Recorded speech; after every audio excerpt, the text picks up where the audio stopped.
Hello बच्चों, नमस्कार। सभी बच्चों को नमस्कार। आज पढ़ेंगे हम अध्याय 3 दो चर वाले रैखिक समीकरणों का युग्म। अब दो चर वाले रैखिक समीकरण क्या होते हैं? इस प्रकार से, यानी कि समीकरण दिया रहेगा एक, तो उसमें दो चर रहे होंगे, दो चर दिए होंगे, जैसे कि x और y या फिर y और z। अधिकतर आपके में x और y ही दिया है, तो उसमें पूछा जाता है, यानी कि दो रैखिक युग्म दिए होंगे दो चर वाले, और उसमें दिया होगा कि बताइए कि रेखाएं संपाती हैं या समांतर हैं या फिर प्रतिच्छेदी हैं। इस प्रकार से आपको पूछा जाता है। इसी पे बेस पूरा अध्याय है, ये अध्याय 3 दो चर वाले रैखिक समीकरणों का युग्म। तो सबसे पहले हम स्टार्ट करते हैं।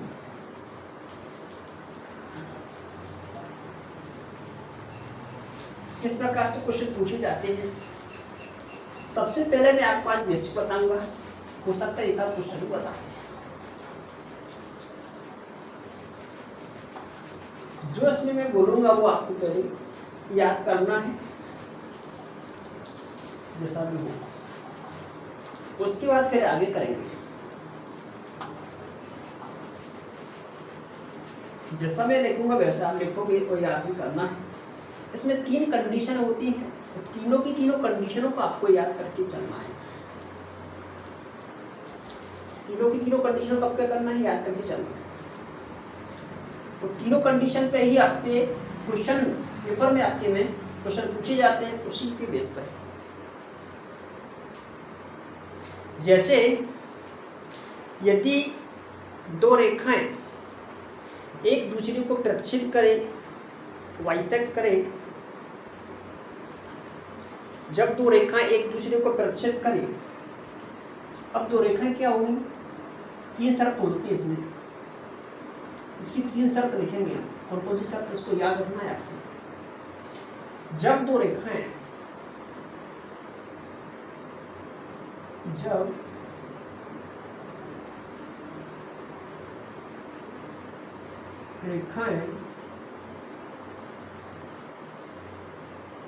एक दूसरे को प्रतिच्छेद करें, एक दूसरे को प्रतिच्छेद करें,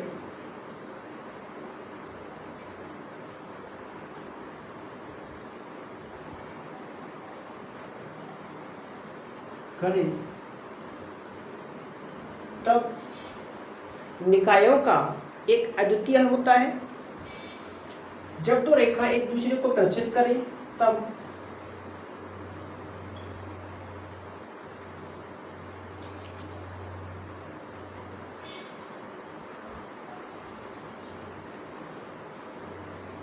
तब निकाय का एक अद्वितीय हल होता है। तब निकाय का एक अद्वितीय हल होता है।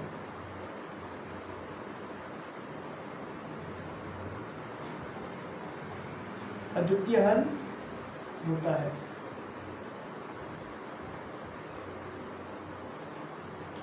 अद्वितीय हल होता है अर्थात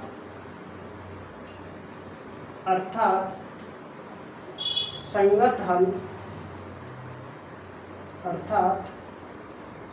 हल होते हैं। इस प्रकार से संगत हल होते हैं। अब इसके लिए हमें दो रेखाएं, दो चर वाले रैखिक समीकरण है, जैसे कि a1x plus b1y plus c1 बराबर 0 और a2x plus b2y plus c2 बराबर 0। इसको समीकरण 1, इसको समीकरण 2। ये दो रेखाएं हैं आपस में। जब दो रेखाएं एक दूसरे को प्रतिच्छेद करती हैं तो प्रतिच्छेद का जो साइन होता है वो इस प्रकार से, रेखाएं दोनों तरफ एरो होगा। इसकी कंडीशन क्या होती है? प्रतिच्छेद करने की कंडीशन होती है a1 बटे a2 बराबर नहीं होगा b1 बटे b2। एक कंडीशन होती है। यानी कि जब दो रेखाएं एक दूसरे को प्रतिच्छेद करती हैं तो अद्वितीय हल होता है, तो एक संगत हल होता है। उसमें पूछा जाता है कि बताइए दो रेखाएं एक दूसरे को प्रतिच्छेद करती हैं तो हल कैसे होते हैं? अद्वितीय होते हैं और संगत भी होते हैं। जिसका एक हल होगा, अद्वितीय मतलब होता है केवल एक के अलावा कुछ भी नहीं होगा, एक ही हल होगा। अद्वितीय का मतलब होता है एक। अगर हल होगा तो निकायों का योग क्या होगा? फिर संगत होगा, संगत हल होगा। अगर कोई इसका सॉल्यूशन ही नहीं निकलेगा तो फिर निकायों का जो हल होगा वो संगत होंगे। केवल दो कंडीशन में संगत होते हैं और एक कंडीशन में असंगत होता है। अब जब दो रेखा एक दूसरे को, जब दूसरी कंडीशन है, जब दो रेखाएं एक दूसरे के समांतर हो, पैरेलल हो, एक दूसरे के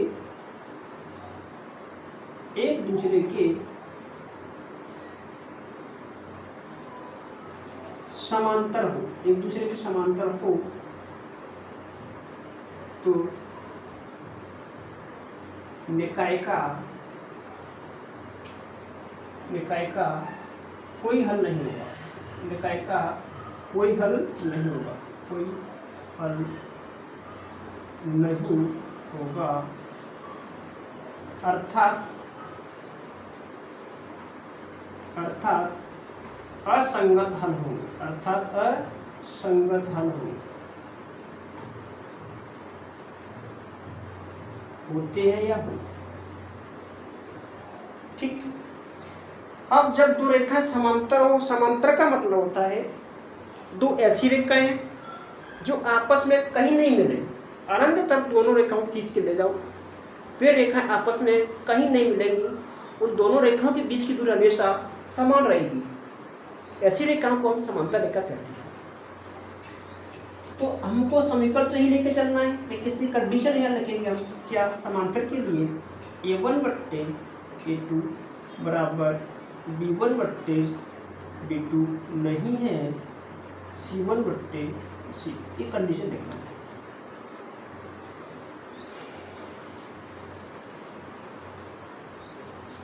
और इसका साइन भी लिखना है समांतर का। दोनों रेखाएं आपस में कैसी होगी? समांतर होगी, यानी दोनों रेखाओं के बीच की दूरी होगी जो हमेशा कैसी होगी? दूरी आपस में समान होगी। दूरी हमेशा आपस में कैसी होगी? समान होगी। ये दोनों रेखाएं कैसी है? समान है, यानी कि LM किसके है? OP के। तो आपको तो जी याद रखना है और दोनों याद रखना है और परिभाषा भी याद रखना है। परिभाषा याद रखेंगे तभी तो जो कंडीशन याद रख पाएंगे। तो क्वेश्चन आपको इसमें से बनेगा, ये दोनों ही याद रखना है, परिभाषा भी उसकी कंडीशन भी।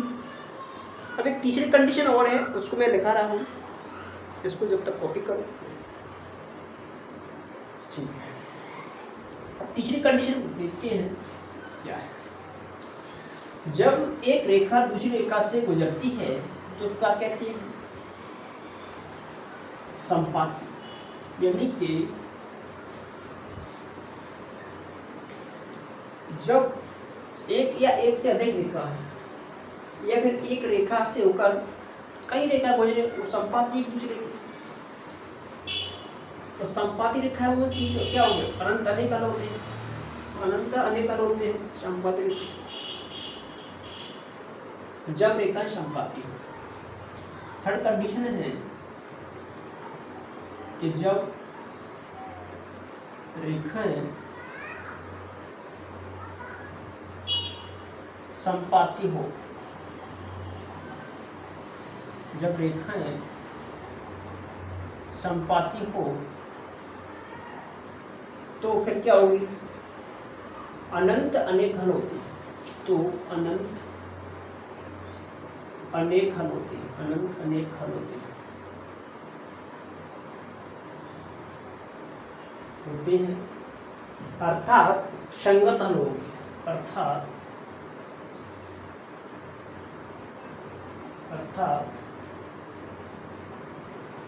संगत हल होते हैं,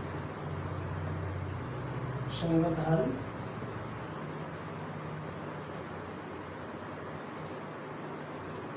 होती है।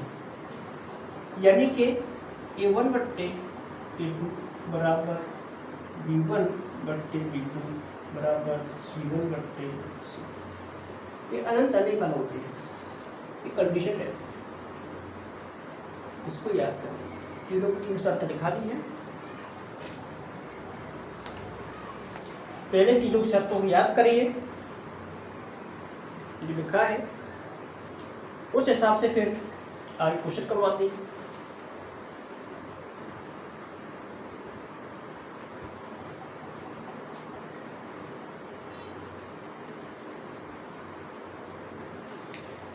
अब 3.1 का पहला क्वेश्चन देखिए।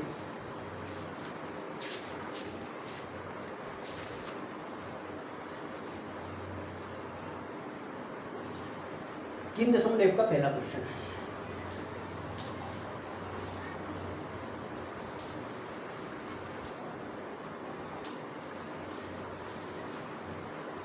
तीन दशमलव का पहला क्वेश्चन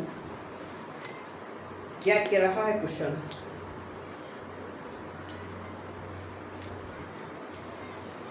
पहले क्वेश्चन में दो क्वेश्चन दिए हैं। कक्षा 10वीं के 10 विद्यार्थियों ने गणित की पहली प्रतियोगिता में भाग लिया। यदि लड़कियों की संख्या लड़कों की संख्या से 4 अधिक हो तो प्रतियोगिता में भाग लिए गए लड़कों और लड़कियों की संख्या क्या कीजिए। यानी कि 10वीं के विद्यार्थी हैं, उसमें 10 यानी कि 10 स्टूडेंट हैं और लड़कियों की संख्या लड़कों की संख्या से 4 अधिक है, तो हमें बताना है उसमें लड़के कितने हैं और लड़कियां कितनी हैं। कैसी है? तो हमें मानना है कि लड़कों की संख्या x है। तो पहले प्रश्नावली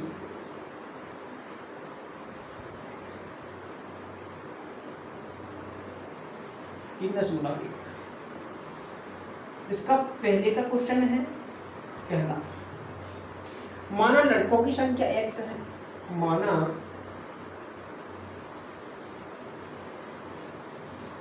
लड़कों की संख्या x और लड़कियों की संख्या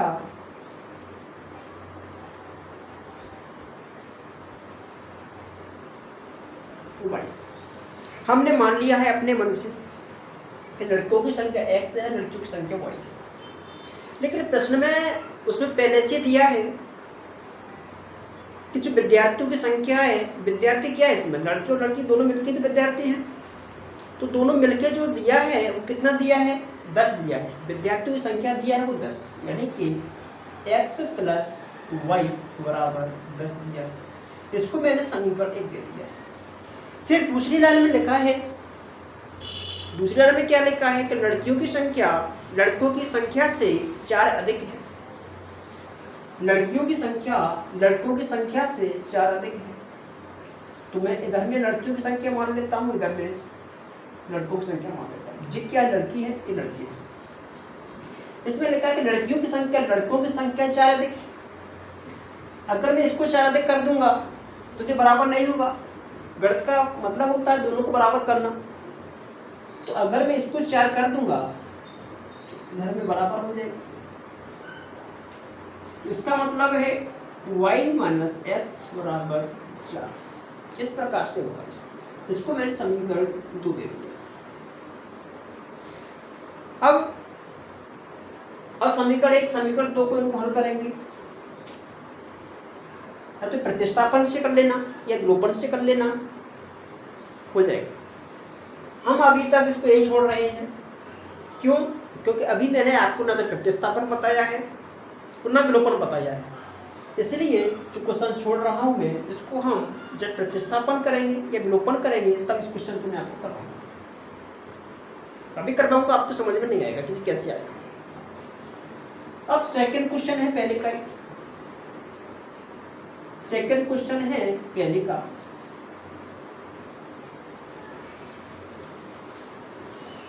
कि 5 पेंसिल और 7 कलमों का कुल मूल्य 50 रुपये है, जबकि 7 पेंसिल और 5 कलमों का कुल मूल्य 46 रुपये है, तो एक पेंसिल और एक कलम का मूल्य क्या होगा? तो इसका फर्स्ट का सेकंड क्वेश्चन है, मानेंगे कि एक पेंसिल, इसमें 5 पेंसिल और 7 कलमों का मूल्य दिया है, तो हम क्या करेंगे, एक पेंसिल का मूल्य मानेंगे, एक कलम का मूल्य मानेंगे, जो भी मानेंगे उसको गुणा कर देंगे। माना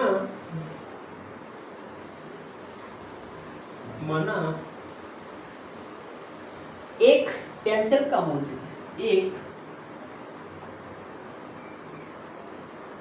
पेंसिल का मूल्य कितना, 100 रुपये, और एक पेन का मूल्य 1 रुपये। अब इसको प्रश्नानुसार देखेंगे तो 5 पेंसिल दिए हैं, एक पेंसिल हमने कितना माना है, 100 रुपये, तो 5 पेंसिल इसमें दिया है, तो 5 पेंसिल, एक का कितना x है, तो 5 पेंसिल का कितना होगा, 5x होगा। फिर हमने एक पेन का मूल्य कितना मानना है, 1 रुपये, पेन का मतलब कलम, ये तो इसमें 7 कलम दिया है, तो 7 का कितना होगा, 7 रुपये होगा, बराबर कितना, बराबर 50 रुपये। इसको समीकरण 1 दे दिया है।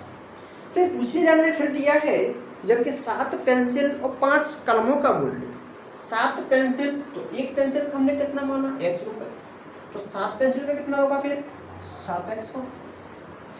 फिर क्या कह रहा है, 5 कलमों का मूल्य, यानी कि एक पेन का यानी एक कलम का मूल्य हमने 1 रुपये माना है, तो 5 का कितना हो जाएगा, 5y हो जाएगा, बराबर कितना है, 46 रुपये। इसको समीकरण होते हैं। अब इस क्वेश्चन को भी छोड़ना है, आप कहेंगे दोनों क्वेश्चन को छुड़वा रहे हैं, इसीलिए छुड़वा रहे हैं क्योंकि आपको प्रतिस्थापन विलोपन अभी बताया नहीं है, इसलिए दोनों क्वेश्चन पे कराएंगे।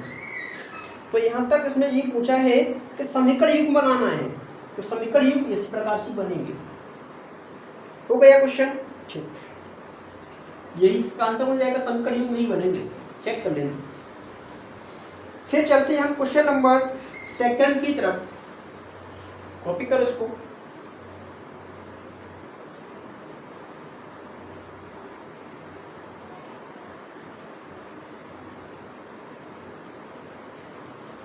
क्वेश्चन नंबर 2, अब यहाँ जो अभी पहले बताया है, अब इसमें यूज होने वाला है। अब यहाँ देखिए, अनुपात दिया है A1 A2, B1 B2 और C1 C2 की तुलना कर ज्ञात कीजिए कि निम्न समीकरण युग्म द्वारा निरूपित रेखाएं एक बिंदु पर प्रक्षेप करती हैं, समांतर है अथवा समपाती है। हमें बताना है जो रेखा दी है वो प्रच्छेदी है या समांतर है या समपाती है, ये हमें बताना है। अब दूसरे का पहला क्वेश्चन देखो, दूसरे का पहला क्वेश्चन क्या दिया है, 5x माइनस का 4y प्लस का 8 बराबर 0 और 7x माइनस प्लस का 6y माइनस का 9 बराबर 0। इसको समीकरण 1 दे दिया, इसको समीकरण 2 दे दिया। अब हमें दो चर वाले रेखा समीकरण ज्ञात करना है, यानी कि दो चरों वाला रेखीय समीकरण क्या होता है अपने पास, क्या होता है अपने पास, a1x plus b1y plus c1 बराबर 0। इसको समीकरण 3 दे दिया, और a2x plus b2y plus c2 बराबर 0, इसको समीकरण 4 दे दिया। अब ये हमने क्या दे दिया, इसको नंबर दे दिया है, इसको भी 1 2 दे दिया, इसको 3 4 दे दिया। अब समीकरण 1 की तुलना किससे करना है, हमको 1 से करना है, 2 की तुलना किससे करना है, 4 से। यानी कि समीकरण 1 की तुलना समीकरण 3 से और समीकरण दो की तुलना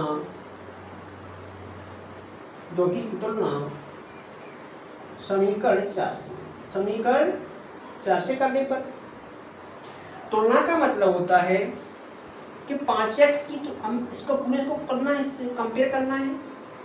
अगर 5x को मैं a1x के बराबर रख दूं, देखो सिंपल भाषा में a1x बराबर 5x, तो x से x कट जाएगा, यानी a1 बराबर क्या आएगा फिर 5। इस प्रकार से करना है, बिल्कुल समझा रहा हूँ, बिल्कुल सिंपल है, डायरेक्ट नहीं मान रख रहा हूँ। अगर डायरेक्ट रखता तो समझ में नहीं आता, तुलना करना है। उसी प्रकार माइनस का 4y बराबर 6y, तो y से y कट जाएगा, इससे करना है b1y, y से y कट जाएगा, b1 बराबर क्या आएगा माइनस का 4। उसी प्रकार 8 बराबर क्या आएगा यहाँ पर c1, तो फिर c1 आ जाएगा। उसी प्रकार दूसरी तुलना हमें 4 से करना है, तो यहाँ क्या रहता है अपना a2x बराबर 7x, x से x कट जाएगा, a2 बराबर क्या आएगा 7। उसी प्रकार b2y बराबर क्या है 6y, y से y कट जाएगा, तो b2 बराबर क्या आएगा 6। उसी प्रकार c2 बराबर क्या आएगा -9। अब यहाँ देखो a1 बट्टे a2 क्या होगा, a1 क्या है 5, a2 क्या है 7, यहाँ तो 5 बट्टे 7 आ रहा है a1 बट्टे, लेकिन यहाँ पे b1 बट्टे b2 ये क्या आएगा, देखो b1 क्या है माइनस का 4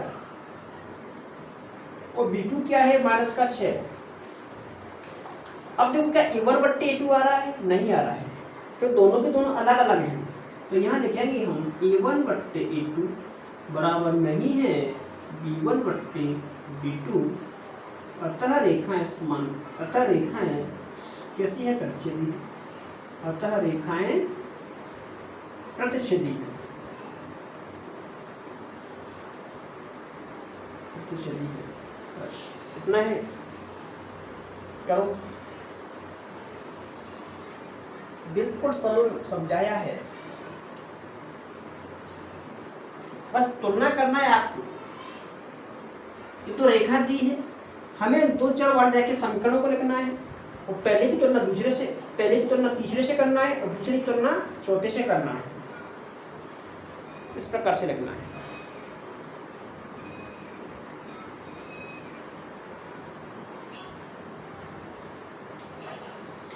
अब इसका दूसरा क्वेश्चन करवाता हूं।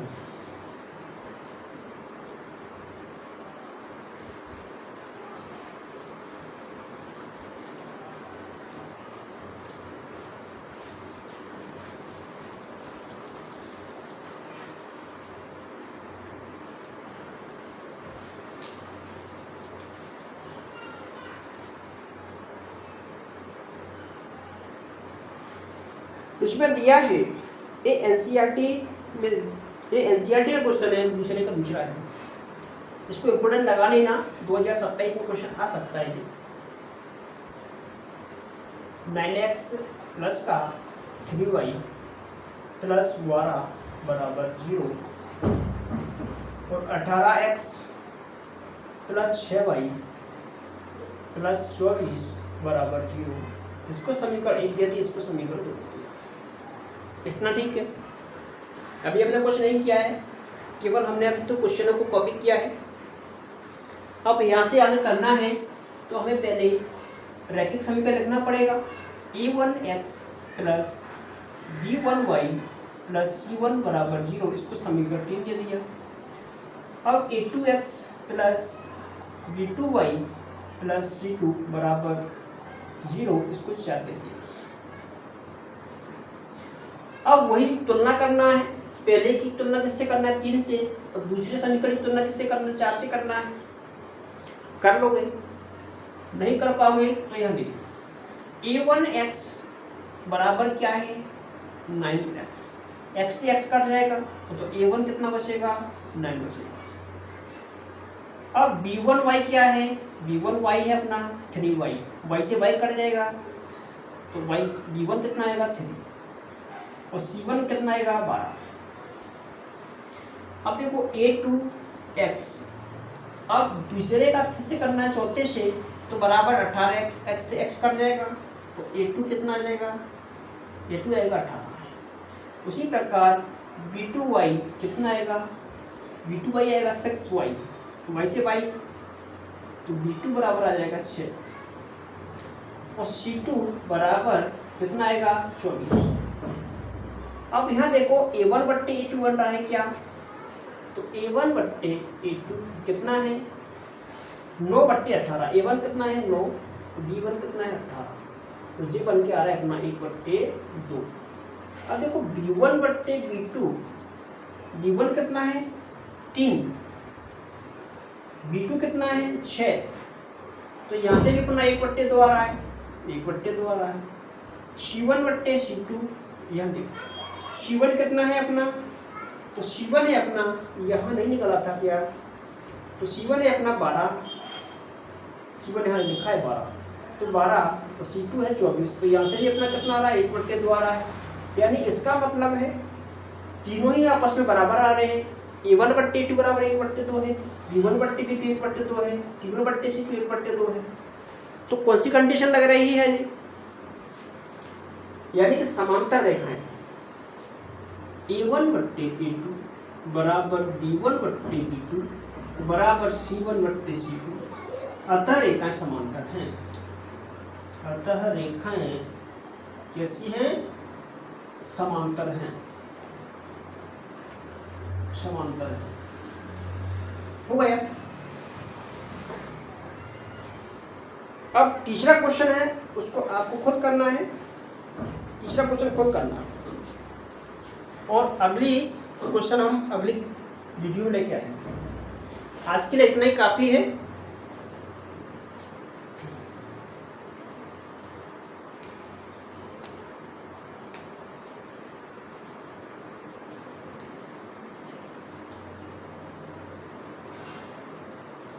अगली वीडियो हो सकता है कि पूरे क्वेश्चन करवा दें, थोड़ा समझाने में लगा के टाइम।